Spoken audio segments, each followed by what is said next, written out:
contraception is, quote, birth control, right? But what myself as an OBGYN prescribes is not aimed at preventing the birth of an established pregnancy. What we're trying to do is we're trying to stop conception or stop fertilization, hence contraception. This is the Man Up Podcast, a doctor's guide to men's health. If you've been enjoying listening to our podcast, please hit the subscribe button on YouTube, Spotify, and Apple Podcasts. My name is Dr. Kevin Chu, and I'm joined as always with my co-host, Dr. Justin Dubin. This week's episode is titled, Dude, Where's My Birth Control? Exploring the Future of Male Contraceptive. Justin, this was a great episode, wasn't it? Oh, yeah. I mean, I think that no more timely time than now to discuss male birth control. We know that the abortion access is limited in a lot of states, unfortunately. And I think that guys have to do our part. And I think that this is such an important conversation because I know that guys, if they didn't have to get a vasectomy, which we do recommend if you no longer want to have kids, but if you want to temporarily not have kids, we need to provide men with options to, do their part. And we had Dr. Brian Nguyen on to discuss those options. And what's promising is that there seems like there's some really good opportunities and different routes for guys to have temporary male contraceptives coming down the line. I mean, we're biased. We're urologists. We're like, hey, look, let's just get that vasectomy done. Perfect male contraceptive. But like you said, not everyone wants to undergo it, and options are important. So a lot of these are actually they're in the clinical trial phase, but they're kind of cool, I think. And I learned a lot just of how we can kind of utilize these things that we traditionally didn't think of could be used as male contraceptives. So yeah, I thought it was a very enjoyable conversation. Yeah, for sure. And I think a lot of people have been thinking about it. I was just on Shameless Sex. They released that episode and they asked me about testosterone as a male contraceptive. And obviously that's something that they've worked on in the past. And we're going to discuss that in this episode as a possible alternative for temporary contraceptive. And the key is really getting it right, because remember, just because you're on testosterone, even if you don't want kids, that doesn't mean that you are sterile. We have people who have kids on testosterone, but just a little bit about Dr. Brian Nguyen. He's the program director of the USC Fellowship in Complex Family Planning. He's an associate professor at the Department of OBGYN in Los Angeles General Medical Center at Keck School of Medicine of USC. And he's also got a master's of science degree for clinical professionals and gained research experience at the Population Council in New York and World Health Organization. And he has really been one of the leaders in men's access to emergency contraceptive, expedited male partner treatments for sexually transmitted diseases, and looking at disparities in vasectomy, advanced paternal age, and unintended pregnancy and abortion, and more recently, hormonal contraception. So he's involved in a lot of the studies that we're going to be talking about today. And I think that this is really exciting. And I think this is important for men and women to learn about, obviously, because it takes two to tango, it takes two to have a kid. And a lot of times our patients are getting vasectomies because their partner doesn't want to be on any contraceptive. And it's obviously coming to a time where hopefully in the next 2 to 3 years, we'll have an opportunity for men to do the thing that they need to do, which is take a temporary male contraceptive. Any other questions, comments, Kev? No, I think that was well said. Again, more options, the better. So we should just jump right into the episode. Let's do it. Enjoy the episode, guys. Today we are joined by Dr. Brian Nguyen, who is going to join the podcast and talk all things male contraceptives. Now, Justin and I do a ton of vasectomy, so I've been looking forward to this conversation. In particular, we're going to talk about some of the future directions of male contraceptives. So some really interesting stuff. And, we're very lucky to have Dr. Nguyen here to discuss all these things. So Dr. Nguyen, first off, thank you so much for coming on to the show. Thank you so much for having me. It's really exciting to see that people are, really taking an interest in male contraception. And I'm just glad to be here to kind of, usher in this opportunity to put you guys out of business.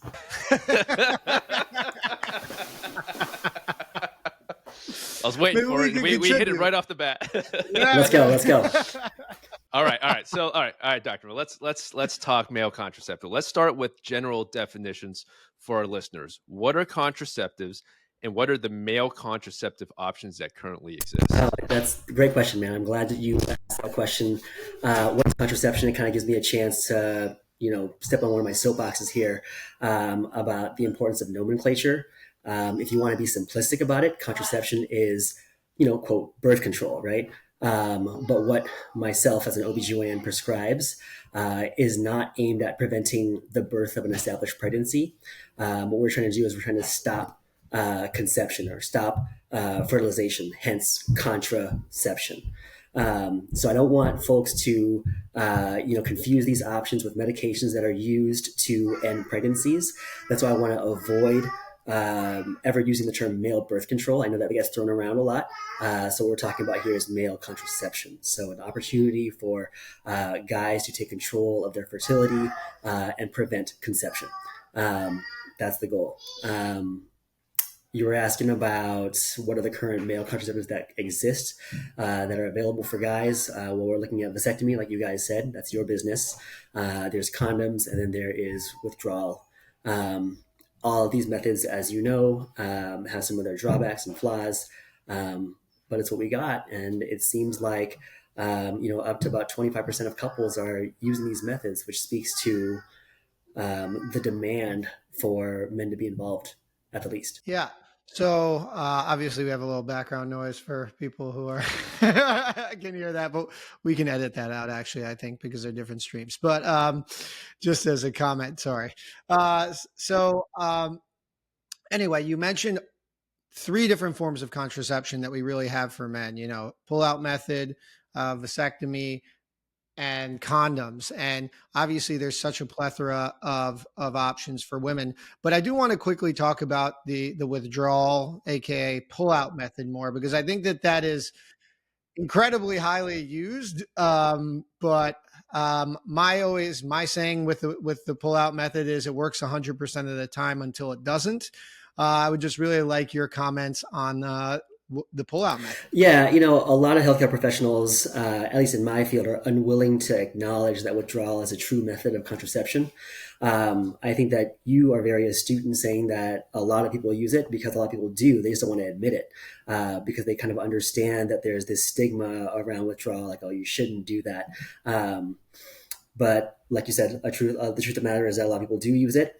In fact, if you were to do a sampling of individuals in the US, about 10% of people use withdrawal, depending on how you ask the question.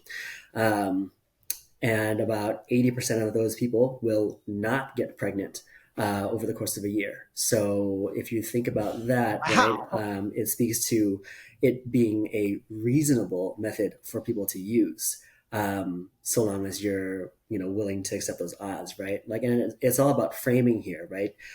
We talk about condoms and withdrawal having a 13% or 20% failure rate, respectively.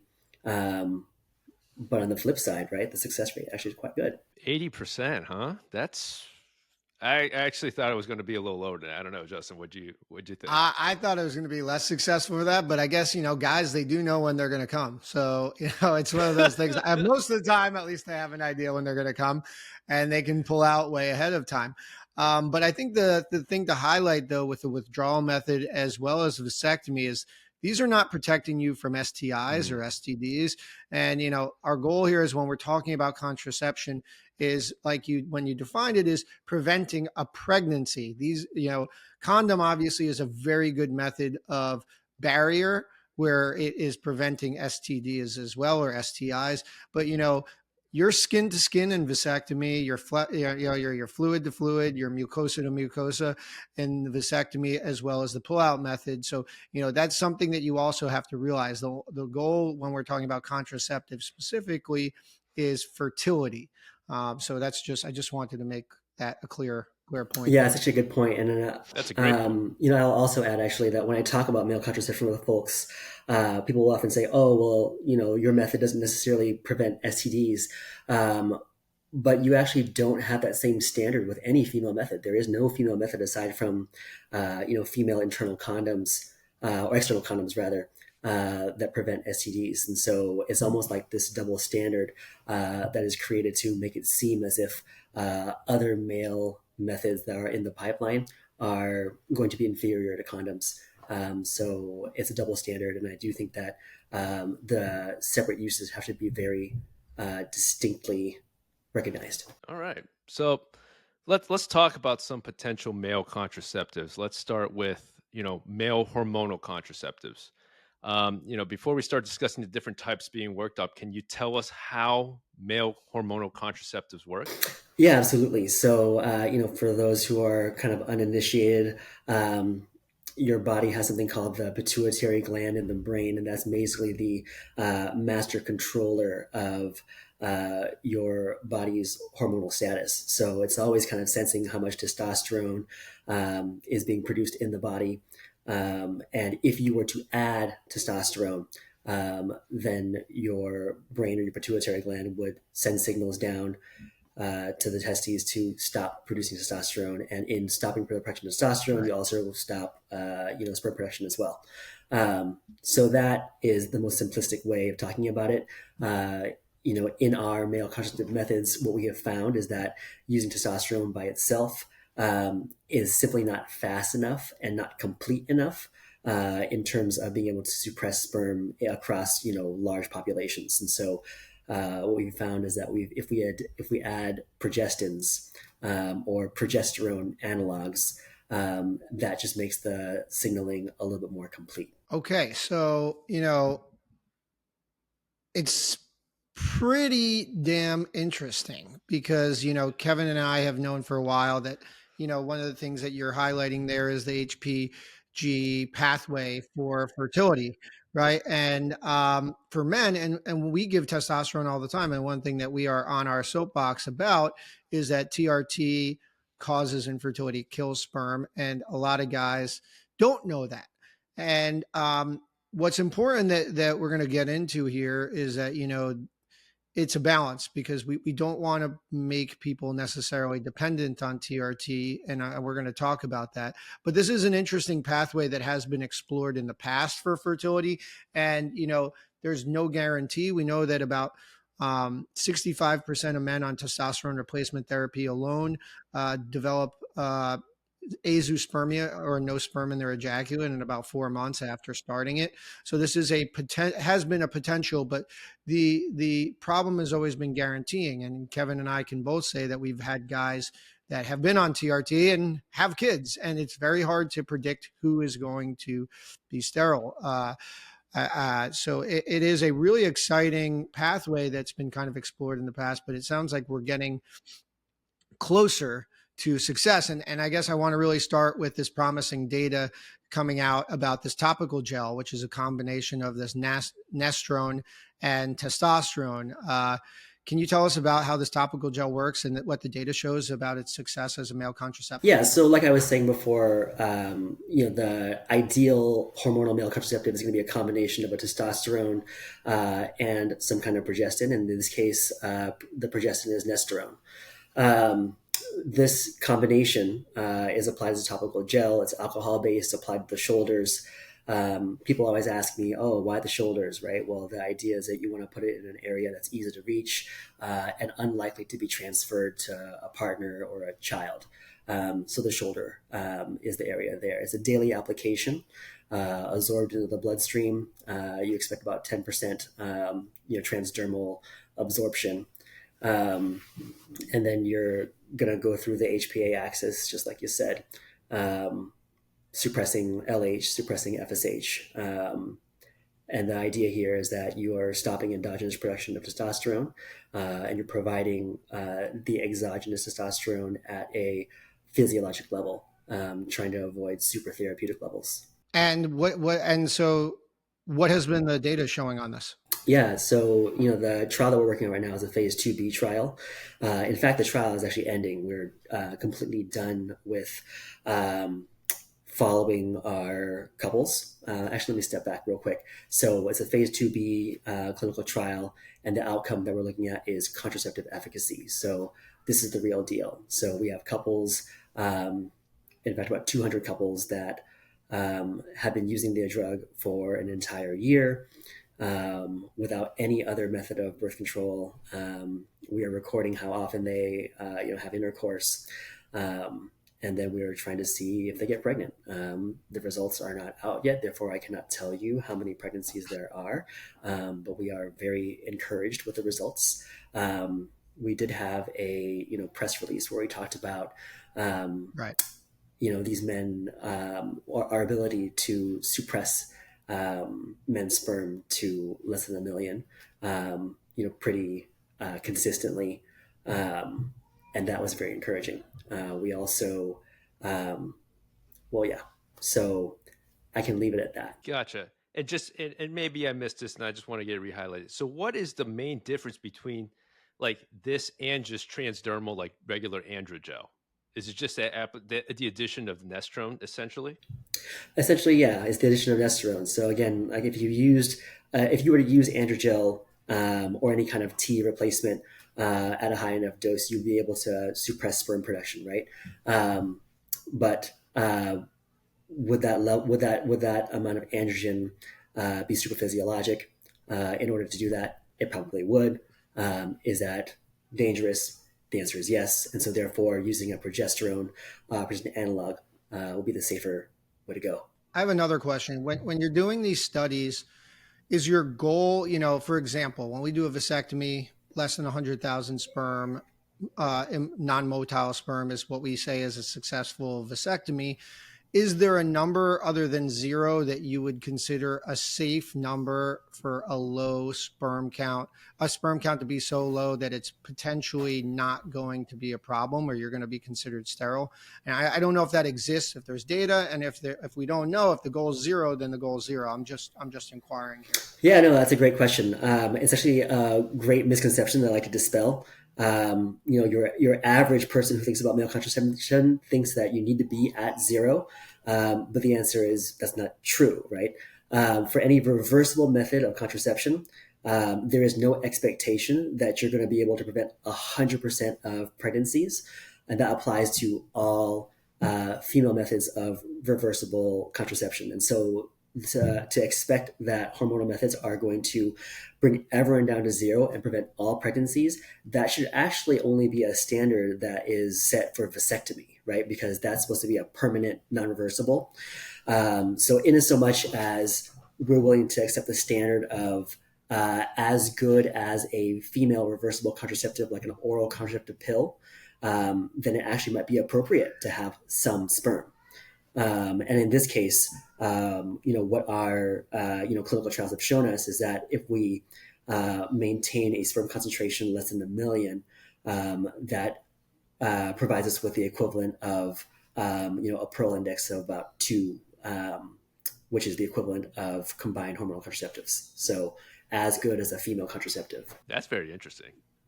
Yeah, I mean, it makes sense, right? I mean, Kev, like we say severe oligospermia, which is something where you have a lower chance of having a natural fertility is less than 5 million. So, it sounds like 1 million is definitely going to get you where you want to go.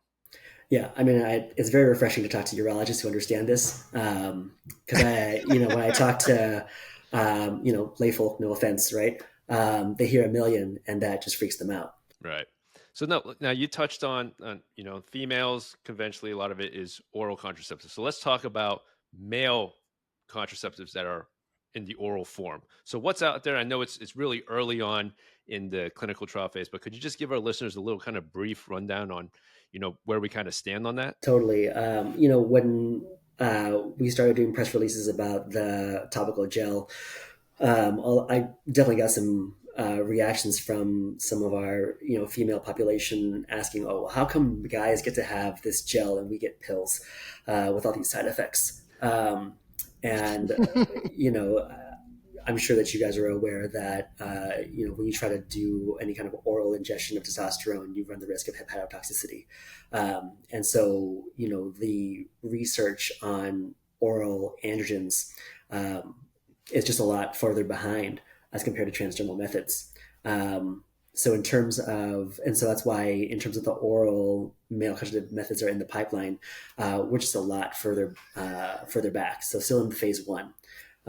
looking at, are they able to suppress LH, FSH? Are they able to suppress sperm? That's kind of where we're at. But to be more specific, I think what you're referring to here in terms of, oral male contraceptive prototypes are 11 beta MNT or 11 beta methyl nortestosterone, and DMAU, dimethylandrolone decanoate. And these are both a special category of what we call selective androgen receptor modulators. They kind of have this dual androgen and progestin activity, and so they are combined as one molecular entity. And so, in having both progestational androgenic activity, it can both provide the exogenous androgen while suppressing the endogenous production of testosterone. Yeah, just Kevin and I know, though, we do want to comment that the oral T, the testosterone undecanoate, is a one that is now being used for men. We do give oral testosterone now. You're 100% right. The problem with older oral testosterones was it was like a first pass through the liver, and it was causing liver problems. And more recently, though, in the last 5 years, there's been 2 companies that have successfully been FDA approved for oral testosterone. It is something I provide my patients. I know Kevin does too. So we are getting there, and that's exactly what you're talking about. We're making advancements there. So I think that is promising too. So people who don't want to put gel on daily, often if you're at work or if you work outside here in Florida or where you guys are in LA, like can get hot, it can be sweaty. Sometimes the gel just doesn't absorb as well. So, an oral option would be pretty damn good. Yeah, and I think that a lot of men, are asking for oral options too. It's one of those popular methods of administration of any drug. So I think that with more exposure, more funding, we could start investigating into, the use of testosterone decanoate orally. Yeah. So I do want to kind of, with all these hormone contraceptives, there's still a lot to learn, but like as an andrologist, we do have some concerns, and this is like the things this is why it's a study, right? It's not necessarily out there yet. And one of the things that I think about is the reversibility and dependency on testosterone when you're put on these medications. When you think about it, Kevin and I know, when you give your body testosterone, it signals to your brain. And as you described before, it suppresses LH, luteinizing hormone, which is a hormone your brain makes, tells your testicles to make testosterone, and FSH, follicle stimulating hormone, which is the hormone that your brain makes, tells your testicles to make sperm. And that's how testosterone and these hormone therapies are suppressing your sperm development. But what also happens is your testicles shut down not only for sperm development, but for testosterone, and they can atrophy.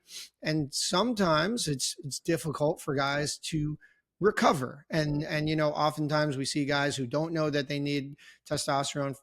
They can't be on testosterone for fertility, and they have what we call burned out testicles. I give them all the HCG, all the Clomid in the world, but they're just not able to produce testosterone. So my question really is in these hormonal things, and this is purely an academic question that I'm sure we're going to learn through studies, is what's the reversibility of these, and are we worried about getting these guys dependent on testosterone so that, when the time comes for fertility, we don't have to put them on something else? Yeah, that's a great question. I would say that speaking to an andrologist, right, my first question is, how, causal is this data that we're talking about here in terms of, inability to reverse? Can we truly attribute that to testosterone versus other factors? And are there individual factors that may potentially influence an individual's inability to reverse, right?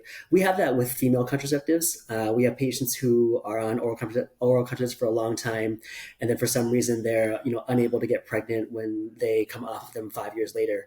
Could there be an age effect involved in that fertility decline? Quite possibly. But it's very easy to put a finger on, it must be because of birth control. So that's one thing that I tend to think about, at least from a female perspective. That being said, what I can tell you is that we've been doing so many trials of hormonal contraceptives for men, that we feel very reassured that there is reversibility. In fact, there's been a systematic review of about 30 of our trials, incorporating multiple different regimens, about 1,500 healthy men, basically finding that they do recover to normal. There are some people for whom it might take a year to come back to, and we've done some factor analyses to kind of better understand why that is. Are they people who are just very easily suppressed? Are they certain ethnic descent? Some of those kind of go into it as well. And so I think that even in the field of female contraception, as we begin to develop more, personalized medicine techniques, we're going to be able to figure out who are the kinds of people who are less likely to recover. But what I can say is that overall, if you were weighed out up to a year, about 100% of these trial participants do recover their sperm count. So very reassuring. That's very interesting. I mean, for Justin and I, we use a lot of, it's semen parameters that would drive us to see exactly if there's recovery or not, right? It's like just hard numbers. Just out of curiosity, for us, when there's a patient that's on TRT, we put them actually on a protocol to help drive back up, to maintain their testosterone levels while also driving back up their endogenous production. I'm assuming that in the clinical trials, there was no protocol, like no HCG or no Clomid. None of these medications were utilized to, recover or get the patient off, right? No, absolutely not. So recovery is drug free, and you're just waiting until they recover. I do want to make the point that with hormonal contraception, all of these men are, screened first to make sure that they are healthy, no history of infertility, normal sperm counts prior, which might be a little bit different from folks who start TRT. So not quite generalizable there. It's a good point. All It's a right. good point. And I think that, when we look at the data, it's interesting because, when we take men off of TRT, like you said, the data does show that within the first year, men have return of sperm to their ejaculate about 90% of the time.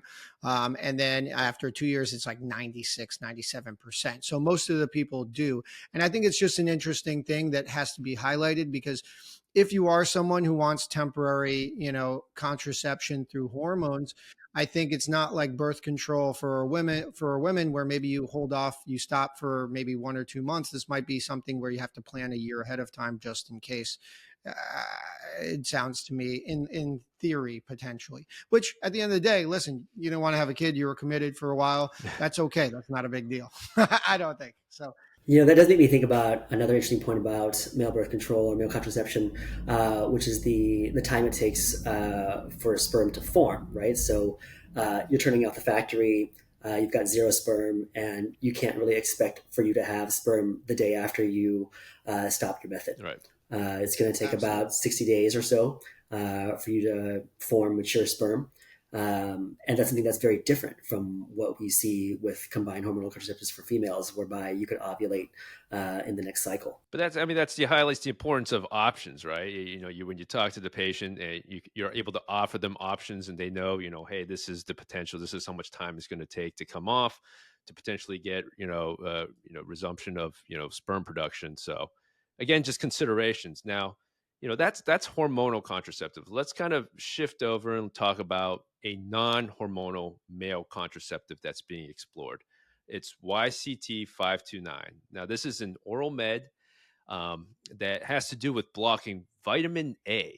So, can you explain to our listeners, and also myself as well, how it works and what the current data shows on how its success as a male contraceptive? That sounds good. Actually, before I get into YCT 529, I did actually remember something about male hormonal contraception, which is actually really exciting, pertaining to the sperm life cycle, which is that if it takes 60 days for you to form a mature sperm, right? If you were to forget a dose of, a topical gel or an oral pill, you can't possibly expect for that to lead to an immediate failure. So what that speaks to, right, is that there could be some kind of grace period here. So unlike female contraceptives, where you might miss 1 or 2 pills, all of a sudden you ovulate. you will not have that problem with the hormonal methods, which is pretty cool. That's an excellent point. That's a really, really good point. Listen, we're guys, we're dumb. We're not reliable on these kinds of things. So I think this is like a fail safe way. Maybe this was God's plan, fail safe. Like, hey, he misses a couple. He's going to be fine. That was meant to be. But yeah, so you were asking about YCT529. So what this is that it's a retinoic acid receptor alpha inhibitor, and when you block that, essentially what you're doing is that you're blocking one of the pathways for the creation of sperm. Historically, what we know is that if you have these mice where you knock out retinoic acid receptor alpha, they'll be infertile and have no sperm. And so if you have a protein that is able to block that, then that can be used potentially as a male contraceptive. And this group has actually conducted mice studies that have shown that it was 99% effective in preventing pregnancies in mice. And they've also been able to decrease sperm counts in monkeys as well. And most excitingly, I think they just started some human trials to look at what is the appropriate dose that they would need to use to drop their sperm counts too. So that's pretty neat. I mean, more options the better. I obviously don't really know what blocking that could potentially cause a side effect for, but I guess they'll find out in the human trials. But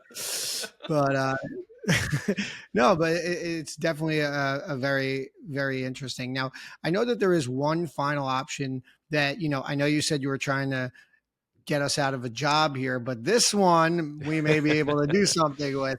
There is a procedure based temporary male contraceptive that's really exploring injecting this hydrogel into the vas deferens to kind of temporarily block the passage of sperm. So it's like a temporary vasectomy in many ways. Can you just explain the research on this and how successful it's been?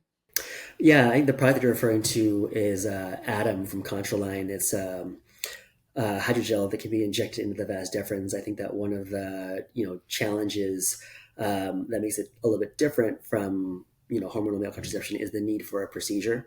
The expertise required to find the vas deferens, dissect it out, and then inject this hydrogel into it.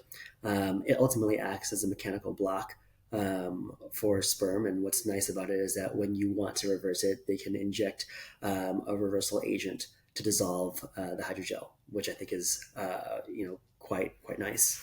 Wow! So have they done this in concept? Yeah. Yeah, no, absolutely.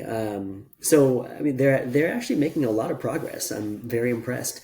They've already gone through some rabbit studies where they've been able to show that they're able to prevent pregnancy. They're also done studies in rhesus monkeys as well, noting that they were able to also decrease their fertility and decrease pregnancies. And I think now they're also doing human trials as well. Injecting the hydrogel into men.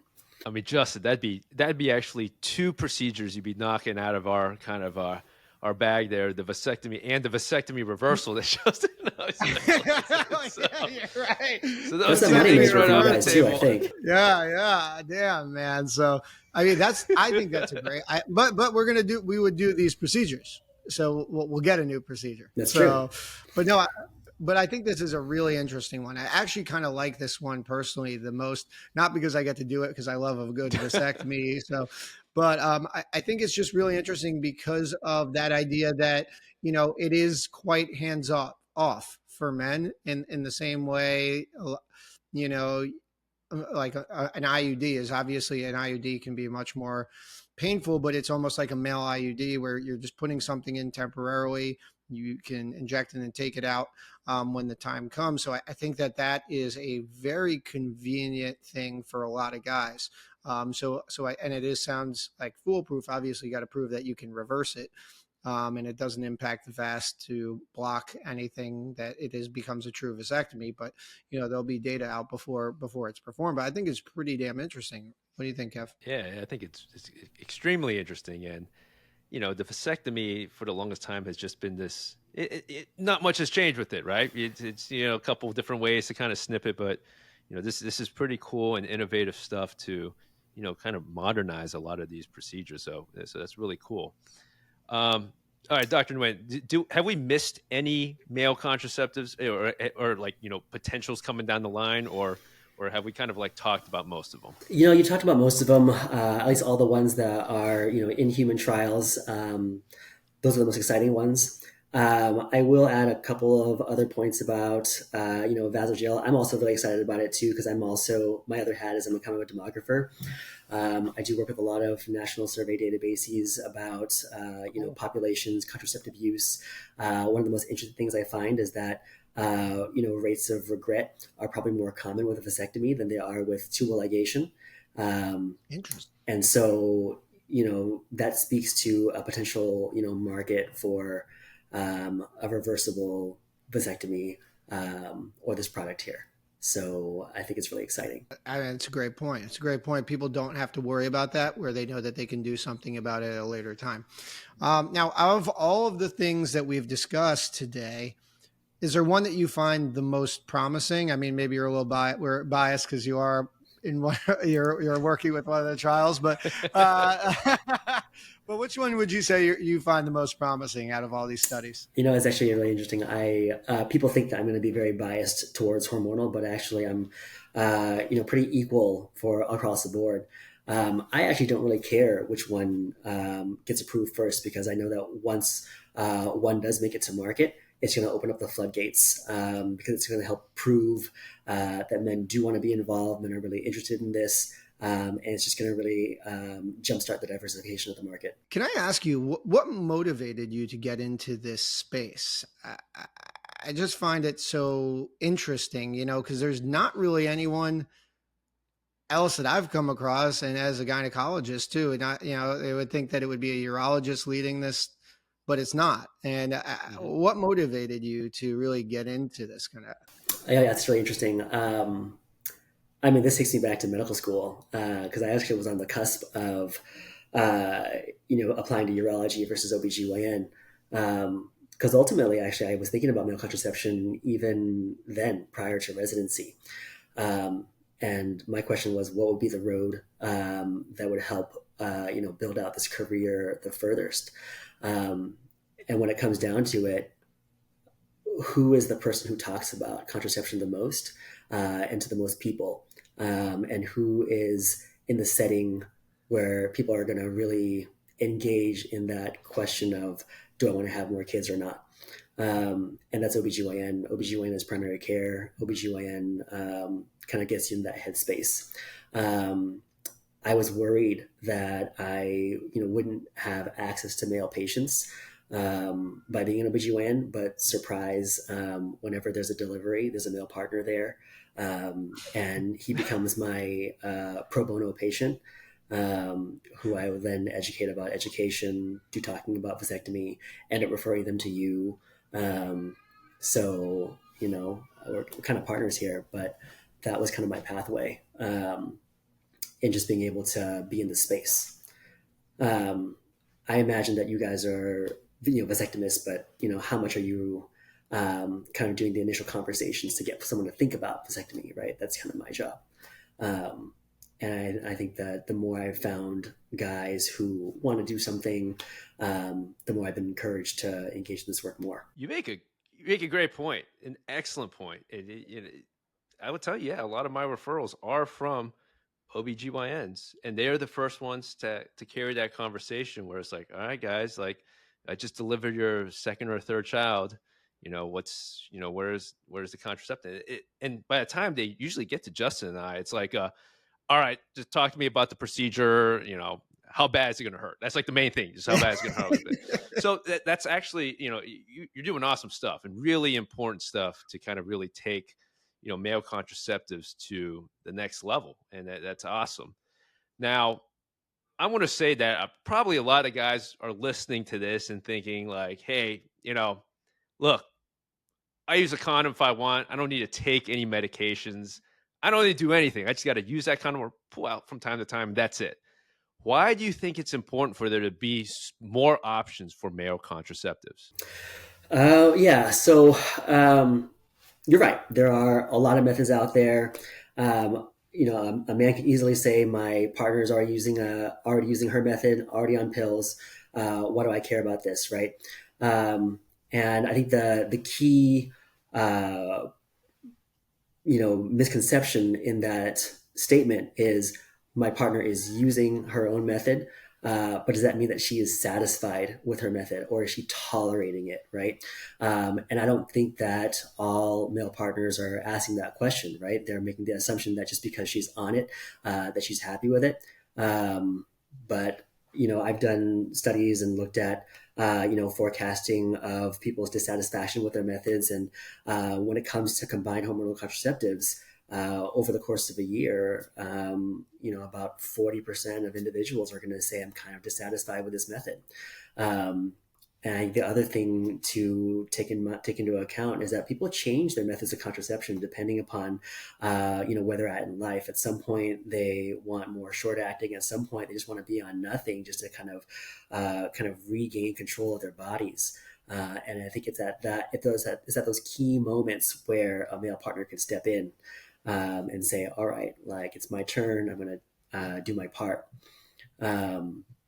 I think that on my end, being part of these trials and recruiting some of these guys, I've heard great stories about guys seeing some of the side effects that some of their partners have experienced, and they just want to be able to alleviate them of that experience. So, it's really been enlightening about what men are aware of and what men are willing to do for their partners. Yeah, I think that is an excellent point. I often tell the vasectomy guys that come in, I go, listen, your partner's been on this stuff for the longest time. The best thing you can do if you care about her and you don't want to have kids anymore is just get the vasectomy. So I think that this is, the next step of that. And it's not necessarily, and the other thing that's interesting here is that, you know, the data shows in the last, since, this Roe v. Wade overturning, the data better than I, more and more men are seeking male contraceptives. And I think that and the vasectomy rates have gone up. There's been more patients being seen for vasectomy. And I think that men want to kind of take control of their own fertility as well. And I think that, not everyone who's coming to the doctor now for vasectomy has kids, or maybe they want to have a kid at a later time, or they're not sure, but they'd prefer not right now not to have a child. And even if they're single, this is a great option for guys to ensure that they have that in their back pocket.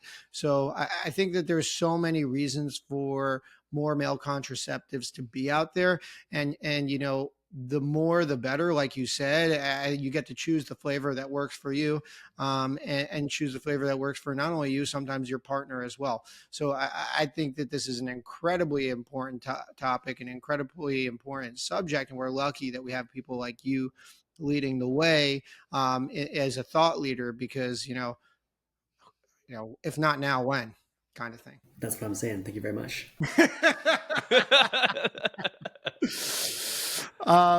Yeah, I mean, any final comments on male contraceptive, or you feel pretty good about what we've talked about? Well, I I know as an OBGYN, I'm probably not going to be the one prescribing these drugs to men. It possibly might be you guys, right? And what's really interesting about the history of female contraception is that when female contraception, first came to market, we had all of these female patients kind of coming in, getting their birth control, and by the way, I have these other issues. Doctors begin to notice these small other issues, and it just really blossoms the field of gynecology, because people are coming in with their complaints. And I think that the opportunity to really learn more about men's reproductive issues that they haven't been talking about, aside from like erectile dysfunction, or prostate issues, right? It's wild, actually. So I actually look forward to that. I actually think that the field of men's health is going to improve because of male contraception as well. I think that kind of just blew my mind, because that's the one thing that we have a lot of trouble with, is getting younger men in to see a doctor. So if this is actually the thing that will get people in, I'm finally going to be able to we're going to be able to diagnose all these people with diabetes, like high blood pressure, and prevent all the problems that they come in 20 years later with, that they just never saw a doctor for. So it's a really, really interesting point. So could male contraceptive kind of be the, the stepping stool to really getting men's health and destigmatizing the conversations in a better and in a better way. So that's a really cool idea. That's the critique that we always give, like on the guy side. Like the OBGYNs are so good at establishing care, as in females, young adults, is establishing like gynecological care. Urologists or just guys in general, we don't see a doctor till like, hey, way down the line. There's no such thing as establishing care because in our minds, we don't need it.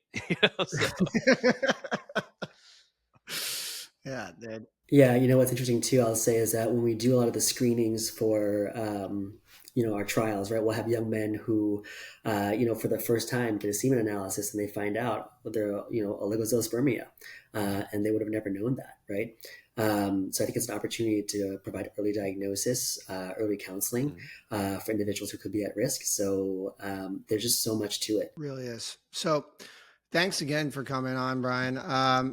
Can you give our listeners, tell us about yourself, where our listeners can find you, where they can even learn about your research if they want? Yeah, sure. So, I am a huge advocate for, male contraception, as you can obviously tell. And I think that if you want to learn more, stop by our website, malecontraception.center, sign up for our mailing list. There is going to be a phase 3 international trial that is going to happen in the next couple of years. And so if you're interested in being part of that mailing list, please let us know. More than happy to keep you in our Rolodex for that. We're also on our socials, Male Contraception, or at Male Contraception. And if you want to hear more about some of my other work as pertains to how men are getting involved with reproductive justice and gender equity, you can check out the Emerge Lab. And that's basically my work kind of showing that men are better than kind of the stereotypes that are placed on us. We actually do care about our partners, and we want to find a way to get involved. Like, the system just has not provided us those options yet. So that's my work. Thanks for having me on. Of course, man. Well, where can they find you though, as in your practice?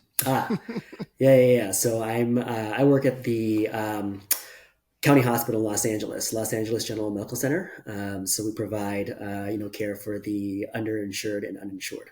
So it's a passion project there. Awesome, man.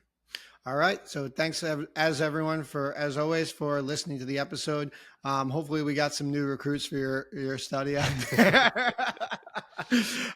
Very, very cool stuff. Really learned a lot today. This was really wonderful. So thanks, Dr. Nguyen, again.